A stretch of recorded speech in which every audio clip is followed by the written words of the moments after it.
Soy María Margarita Gallegos López, juez séptimo de lo familiar del Tribunal Superior de Justicia de la Ciudad de México, con especialidad en restitución internacional de menores.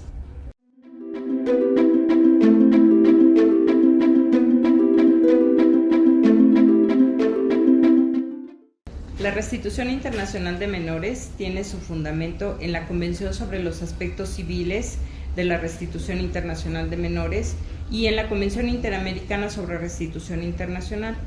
La primera convención fue aprobada por el Senado en el año de 1990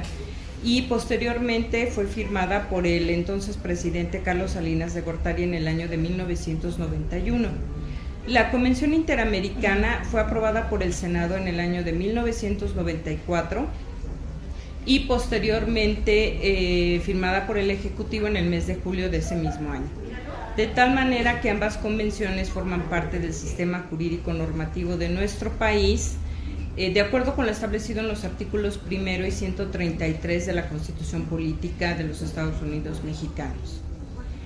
La finalidad de ambas convenciones consiste en garantizar la restitución inmediata de los menores que han sido trasladados o retenidos de manera ilícita a un país diferente al que tenían su residencia habitual.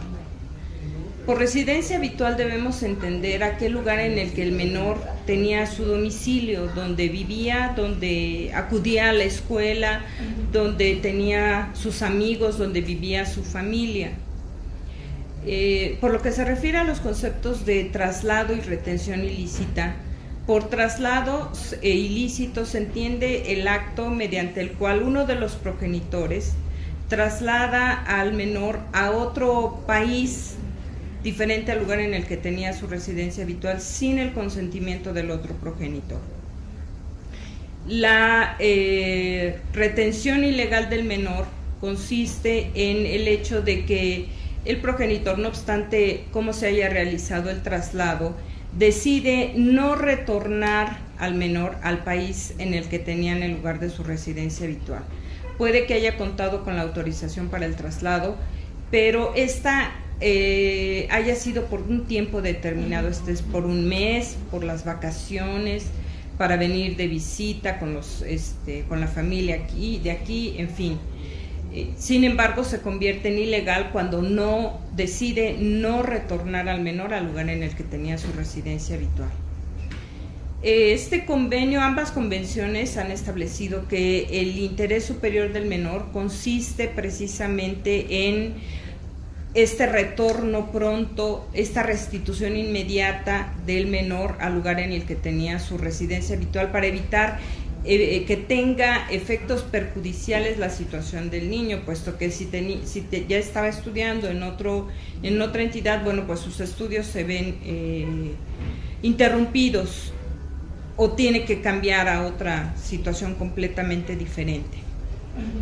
Por ello, la Convención ha establecido en su artículo 11 que debemos utilizar los procedimientos de urgencia para la resolución de estos casos y un periodo además aproximado de 6 semanas en el que se tendrían que resolver estos casos de restitución internacional. Existen algunas excepciones para que proceda en la restitución internacional, establecidas en el artículo 13. Este artículo establece que la persona que se opone a la restitución internacional del niño debe probar que quien le está solicitando no ejercía de manera efectiva los derechos de custodia o que contaba con la autorización, posteriormente al traslado, contó con la autorización del otro progenitor para residir en el otro país. La segunda excepción consiste en que acredite que existía o que existe un grave riesgo en el caso de que el menor sea restituido al lugar en donde tenía su residencia habitual, que lo ponga en una situación de peligro, pudiéramos decir. En el año 2011 se hizo la designación de jueces especializados en materia de restitución internacional con la finalidad de que se lograra una mejor y más eficaz aplicación de estos convenios. de los casos entrantes a nuestro país, esto es, de los casos que la autoridad central, que en nuestro país es la Secretaría de Relaciones Exteriores,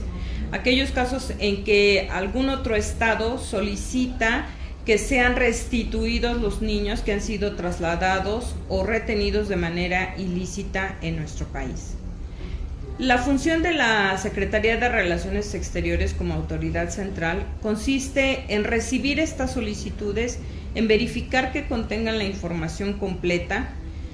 además en entablar comunicación con las otras autoridades centrales para obtener información o dar información acerca de la situación de los niños. Además, facilita los procedimientos judiciales. Tiene también la obligación, el deber de localizar a los menores para verificar que efectivamente estén en territorio nacional, se encuentren viviendo en territorio nacional. Y además, para garantizar, en el caso de que sea procedente la restitución internacional, garantizar que se realice de una manera segura para el menor. Finalmente, pues es importante que el Estado mexicano cumpla con las obligaciones internacionales que asume, no solo por la responsabilidad internacional en que puede incurrir,